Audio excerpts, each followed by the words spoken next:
봄 햇빛과 미세먼지는 눈을 더 예민하게 만듭니다. 엄마, 아빠, 요즘 눈이 유독 뻑뻑하고 침침하지는 않으세요? 오후가 되면 시야가 흐릿해지는 느낌 한 번쯤 있으셨죠? 오늘은 그 이유를 차분히 정리해 볼게요. 엄마, 아빠, 봄에 눈이 피곤하고 불편한 데는 우리 몸 바깥 환경적인 이유가 먼저 있어요. 봄은 눈 건강에 신경을 써야 하는 계절이에요. 황사와 미세먼지, 꽃가루까지 겹치는 계절이거든요. 눈은 우리 신체 기관 중에서 점막이 바깥으로 노출되는 거의 유일한 기관이에요. 그래서 공기 중에 떠다니는 자극 물질에 특히 민감할 수밖에 없어요. 황사와 미세먼지 이야기를 먼저 해볼게요. 기상청 자료에 따르면 서울 기준으로 지난 30년간 황사 현상이 가장 많이 나타난 달이 4월이에요. 이 황사에는 흙먼지뿐만 아니라 중금속 성분도 섞여 있어서 눈에 닿으면 일반 먼지보다 더 심한 자극을 줄 수 있어요. 미세먼지는 입자가 너무 작아서 눈 표면에 쌓이면서 각막 세포막을 손상시키고 그 틈으로 바이러스나 세균이 들어올 수 있어요. 눈이 뻑뻑하고 이물감이 느껴지거나 충혈이 생기고 눈곱이 끼는 증상이 나타나면 황사나 미세먼지가 눈을 자극하고 있는 신호일 수 있어요. 꽃가루도 봄에 눈이 불편해지는 큰 이유예요. 흔히 꽃가루 알레르기 하면 벚꽃이나 진달래 같은 화사한 꽃들을 떠올리시는 분들이 많은데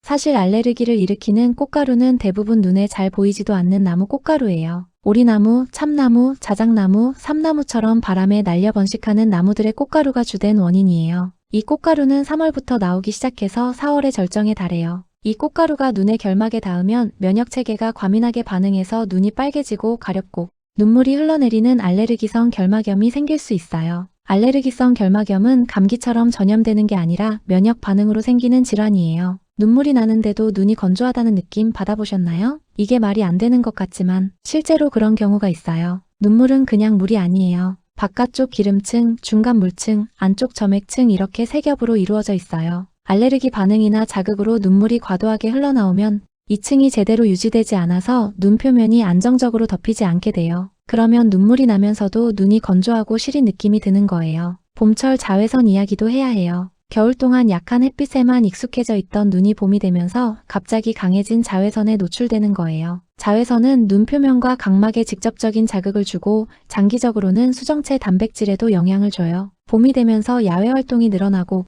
그만큼 자외선에 눈이 노출되는 시간도 길어지니까 눈이 더 쉽게 피곤해지는 거예요. 거기에 건조한 봄바람도 문제예요. 봄바람은 습기가 적고 건조해서 눈 표면의 수분을 빠르게 날려버려요. 실내에서도 환기를 자주 하다 보면 실내 습도도 같이 떨어지고요. 눈 표면이 건조해지면 뻑뻑하고 시린 느낌이 나고 오래 지속되면 이물감이나 충혈로 이어지기도 해요. 오후가 되면 눈이 더 침침하고 피곤하게 느껴지시는 분들도 많아요. 이건 낮 동안 계속 눈을 사용하다 보면 눈물이 계속 증발해서 눈 표면이 점점 더 건조해지기 때문이에요. 거기에 아침부터 봄 햇살과 황사, 꽃가루에 노출된 눈이 오후로 갈수록 더 피로가 쌓이는 것도 이유예요. 두통이나 어깨 결림이 함께 오는 경우도 있는데 눈이 피곤하면 주변 근육과 신경에도 영향을 주기 때문이에요. 엄마, 아빠, 봄이라는 계절 자체가 눈에 부담을 주는 것도 사실이지만 나이가 드시면서 눈 안에서도 변화가 생기고 있어요. 이 두 가지가 겹치면서 봄에 유독 눈이 더 피곤하게 느껴지는 거예요. 먼저 눈물 이야기를 드릴게요. 나이가 들면 눈물샘 기능이 서서히 약해지면서 눈물 분비가 줄어들어요. 건강보험심사평가원 통계를 보면 안구건조증 환자는 50대에서 가장 많이 나타나고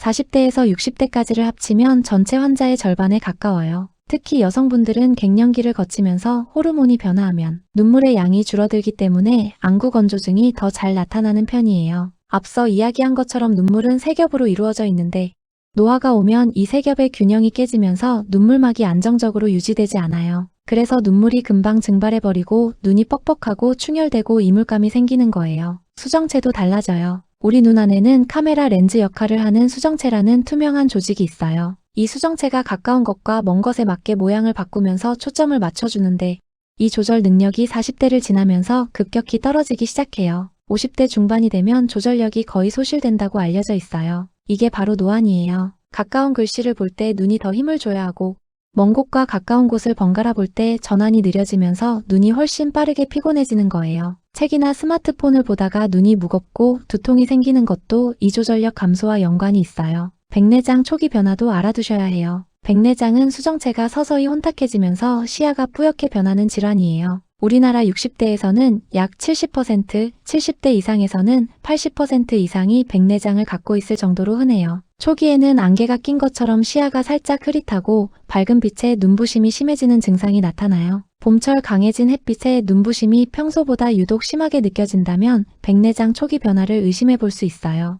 또 한 가지 주의할 점이 있어요. 노안 때문에 잘 안 보이다가 갑자기 가까운 게 잘 보인다 싶으면 좋아진 게 아니라 백내장이 진행되면서 수정체 굴절률이 일시적으로 변한 것일 수 있어요. 이런 변화가 느껴지시면 안과에서 확인해 보시는 게 좋아요. 당뇨가 있으신 분들은 눈 건강에 더 주의가 필요해요. 혈당이 높은 상태가 오래 지속되면 망막에 있는 아주 작은 혈관들이 손상을 입어요. 이게 당뇨망막병증이에요. 문제는 초기에는 증상이 거의 없다는 거예요. 눈이 좀 침침한가 싶어서 안과에 갔더니 이미 상당히 진행된 경우도 많아요. 당뇨가 있으신 분들은 눈에 이상이 없더라도 1년에 한 번은 꼭 안과 검진을 받으셔야 해요. 고혈압도 마찬가지예요. 혈압이 높으면 망막 혈관에도 영향을 주어서 혈관이 좁아지거나 막히거나 터지는 문제가 생길 수 있어요. 이런 변화들이 눈에서 먼저 나타나기도 해서 안과 검진에서 망막 혈관 상태를 확인하면 전신 혈관, 건강 상태도 함께 파악할 수 있어요. 결국 봄에 눈이 유독 더 피곤하고 불편하게 느껴지는 건 바깥에서 오는 황사, 꽃가루, 자외선 같은 환경적 자극과 눈 안에서 진행되고 있는 노화 변화가 한꺼번에 작용하기 때문이에요. 엄마, 아빠, 그러면 봄에 눈을 어떻게 관리하면 조금이라도 편할 수 있는지 이야기해드릴게요. 가장 먼저 인공 눈물이에요.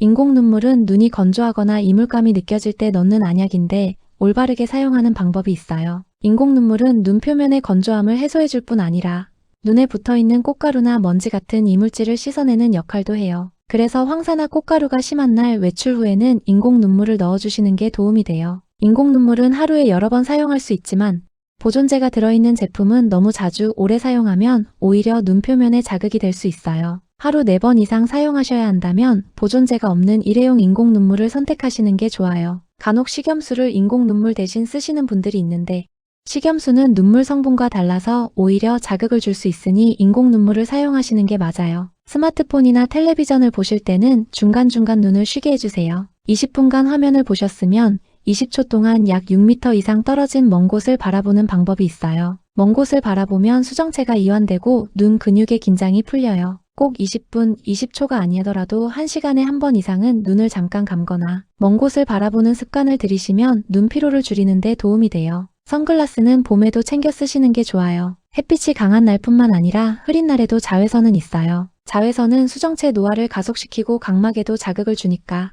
야외에 나가실 때는 선글라스를 쓰시는 게 도움이 돼요. 선글라스를 고르실 때는 자외선 차단 기능이 있는 제품을 선택하세요. 색이 어둡다고 자외선을 다 막아주는 건 아니에요. 자외선 차단 인증이 있는 제품을 고르시는 게 중요해요. 챙이 넓은 모자와 함께 사용하시면 더 효과적이에요. 실내 습도 관리도 중요해요. 눈 표면이 건조하지 않으려면 주변 공기도 어느 정도 습기가 있어야 해요. 실내 습도는 50에서 60% 정도가 적당해요. 가습기를 사용하시거나 없으시다면 물그릇을 방에 놓으시거나 빨래를 실내에 넣는 것도 방법이에요. 황사나 꽃가루가 심한 날에는 환기를 하기보다 공기청정기를 사용하시고 창가에 붙은 꽃가루와 먼지를 창문 청소로 제거해주세요. 눈이 가렵거나 충혈이 있을 때 냉찜질을 하시면 도움이 돼요. 차가운 수건이나 냉찜질팩으로 눈 주위를 살짝 눌러주시면 가려움이 줄어들고 부기도 가라앉아요. 인공 눈물을 냉장고에 넣어두었다가 차갑게 해서 사용하는 방법도 같은 효과가 있어요. 다만 알레르기 반응으로 눈이 가려울 때 눈을 비비면 일시적으로 나아지는 것 같지만 오히려 증상이 더 심해지고 결막이 부어오를 수 있어요. 가렵더라도 눈은 비비지 마시고 냉찜질이나 인공 눈물로 대신해주세요. 반대로 온찜질은 눈물 분비를 돕거나 눈의 피로를 푸는 데 쓰여요. 따뜻한 수건을 눈 위에 1분에서 2분 정도 올려놓으시면 눈꺼풀 안쪽 기름샘이 부드러워지면서 눈물막이 더 안정적으로 유지되는 데 도움이 돼요. 단, 알레르기 증상이 있을 때는 온찜질보다 냉찜질이 더 맞아요. 황사나 꽃가루가 심한 날에는 손을 자주 씻고 눈에 손이 가지 않도록 주의해주세요. 외출 후에는 세안을 꼼꼼히 하시고 눈 주변도 부드럽게 닦아주세요. 엄마, 아빠, 봄에 눈이 뻑뻑하고 피곤한 건 관리를 잘하시면 나아지는 경우가 많아요. 그런데 어떤 경우에는 그냥 넘기지 말고 안과에 가보셔야 해요. 시야가 갑자기 흐려지거나 뿌옇게 변하면 바로 가보셔야 해요. 단순 눈 피로는 잠깐 눈을 쉬면 나아지는 게 보통이에요. 그런데 쉬어도 시야가 계속 흐릿하거나